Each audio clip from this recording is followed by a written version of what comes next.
अध्यक्ष महोदय, सरकार देश में खेती का विकास, कृषि का विकास करने के लिए काफ़ी कोशिश कर रही है। अब हमें देखना है कि सचमुच में पैदावार कितनी बढ़ रही है और खेती के नए तरीकों का किस प्रकार से प्रयोग किया जा रहा है। मेरा सुझाव है कि सरकार इस चीज़ की जांच के लिए एक कमीशन नियुक्त करे। वह कमीशन किसानों की हालत को देखे और यह भी देखे कि खेती पर कितना खर्च होता है और खर्च को निकालकर किसानों की बचत क्या है। तभी कोई एक सही निश्चय पर हम आ सकते हैं। इसके बाद एक बात मैं और कहना चाहता हूँ। हमारे यहाँ गन्ने की समस्या बहुत कठिन है। गन्ने के दाम ठीक तरह से नहीं मिलते हैं। सरकार के हिसाब से तो दाम ज़्यादा मिल रहा है, लेकिन मैं समझता हूँ कि किसान का खर्चा इतना बढ़ गया है कि इसका खर्चा निकालना मुश्किल हो रहा है। यही नहीं, गन्ने का दाम भी जितना होना चाहिए वह नहीं मिल रहा है।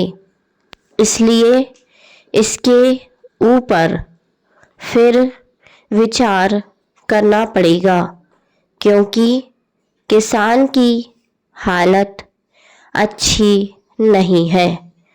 हमारे यहाँ पिछली बार गन्ने का दाम अच्छा मिला तो लोगों ने काफ़ी गन्ने की खेती की, लेकिन इस बात आज अप्रैल का महीना चल रहा है और मेरे क्षेत्र का केवल 29% गन्ना अभी तक मिल में भेजा जा सका है।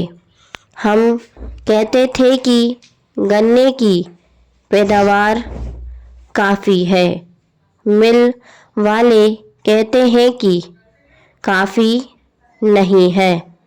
मैं नहीं समझ सकता हूँ कि यह बात कहाँ तक ठीक है।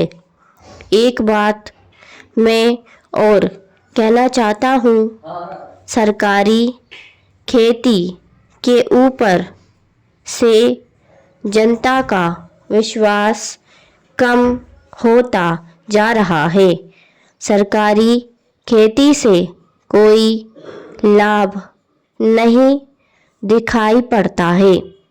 किसान समझता है कि सरकार यह खेती केवल अफसरों के भाई और दोस्तों को नौकरी देने के लिए चला रही है।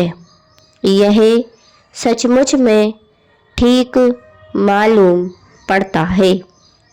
सरकारी खेती में किस प्रकार से काम हो रहा है उसका मैं एक उदाहरण दे रहा हूँ। हमारे ज़िले में एक बड़ा फार्म चल रहा है। उसमें सरकार की काफ़ी पूंजी लगी है।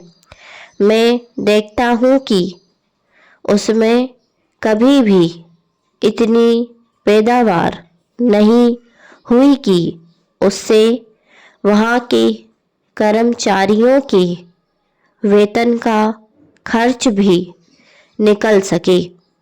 श्रीमान, ऐसी खेती से क्या लाभ, क्या यह किसानों के लिए अच्छी खेती का उदाहरण हो सकता है?